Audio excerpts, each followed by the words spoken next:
Hello, I'm Chad Saley with Comp Health. I'm sitting down with Dr. Andrew Wilner. He's the author of the Locums Life and the host of the podcast, The Art of Medicine, that you can find wherever podcasts are distributed. I'm happy to sit down again with you, Dr. Wilner, and chat a little bit more about your experiences. Chad, I'm always happy to talk about locums. It's always fun.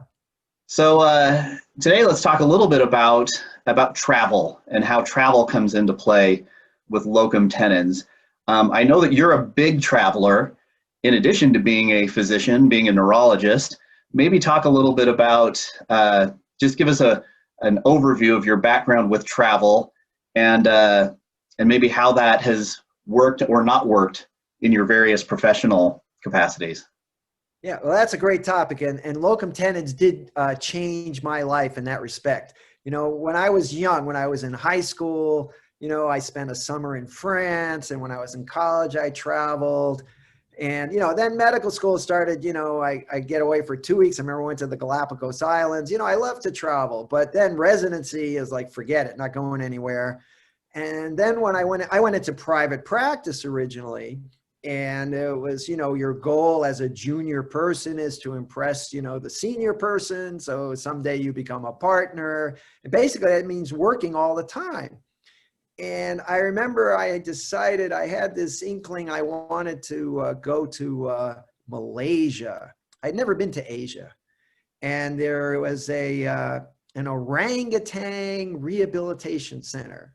So I was a naturalist before I became a physician. And so I've always been interested in things like that. So I planned this trip. I had to ask permission. I needed 2 weeks off. Asia's far. So I ended up 17 days, I remember, was what I was asking for. I had to ask 6 months in advance because my patients were scheduled out that far and they don't, want to miss out on patients. And everybody was very reluctant to sort of grant me these 17 days. And I was worried about my patients and, they're calling with this and that, they're going to miss visits. And I had never done anything like that. It just seemed sort of undoctorly, Anyway, I did it. I went away and it was unbelievable. And Asia is like a whole other world. Even if you've traveled to Europe or South America, Asia, it's a different place. And I kind of fell in love with it. And I came back and sure enough, my patients were fine. My partners had managed and I had a big stack of charts on my desk. But travel was really hard. When I decided that I would do locums, just kind of a long story, but let's just say I'm doing locums. I worked 3 months and then I would travel for 3 months. So I ended up renting an apartment in the Philippines that I kept for the year. So I was there about 6 or 7 months out of that year. And I would go to my apartment and I would write and I would scuba dive. And I became a PADI dive master. I had time to take all the classes and I did a lot of underwater photography and cinematography so that I won a couple contests for my work. And all of a sudden I realized I could go anywhere I wanted to go and I didn't have to ask permission for anybody. I would schedule my work for 3 months or 4 months. So I had enough money in the bank, and then I would go wherever. I didn't have to ask anybody. I was single at the time, so I didn't have to ask permission. It was just, this is unbelievable. And nobody suffered. I went to my locums work. I worked really hard. When I kind of like to be, I'm sort of either all work or all play. It's very hard for me to mix those things. So when I was at work, another patient, that's great. That's what I'm here for. That's fine. But not at work. It's like, I don't want to hear about it. And that's the other beauty of locums. Nobody's sending me emails about your patient this or your patient that. Not my problem. There's some other locums guy there, or they've hired the person they've wanted to hire. That's not my job anymore. And I was a free agent. It was amazing. So I ended up spending sort of a good part of a 10-year period in the Philippines. And I really kind of, I started learning the language. I really widened my experiences. I did a lot of medical mission work there. I led a medical mission group. every year into the jungles. And I ended up meeting the woman who become my wife, and now we have a baby. So I attribute all of this to locum tenens, you know. So it made a huge impact on my life and widened it. I also met a lot of physicians who were like myself. You know, when you're in practice, you just see the other guys slaving away. But when you get out in the world, you see that there are physician entrepreneurs. You know, there are people who are not sort of locked into a call schedule and a 7 to 7 day. There are people that do other things. And I've always been kind of curious, you know, about many sort of other paths. So it allowed me to really enlarge my personal universe. So for travel, it's fantastic. Now, you know, locally, you can take it, you know, you can go, a lot of people do locums and kind of mixed travel and work. That's not my style, but many, many people do that. Will take their families, you know, so they work, you know, during the week, and then they've got the weekend to explore, you know, Arizona and the Grand Canyon, you know, or the Everglades in Florida, or, you know, wherever, Alaska, whatever it is they want to do. I know there are families that go to New Zealand for a year, you know, just take the kids, they all go to school there.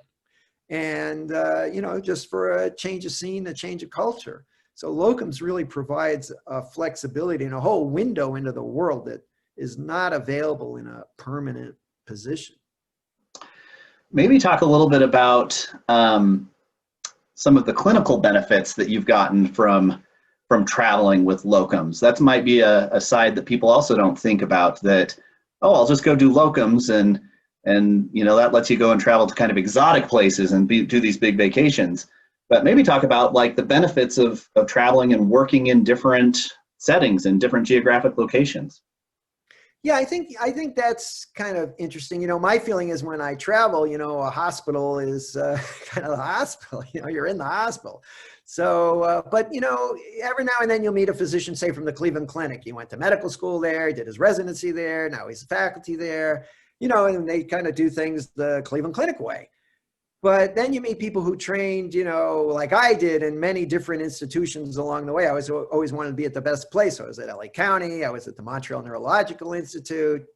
I was at the Long Beach Veterans, you know, and you see that at different places, they do things just a little bit differently. And when you do locums, you know, I worked in an outpatient clinic outside of Boston where we saw a volume of patients that I thought was not humanly possible.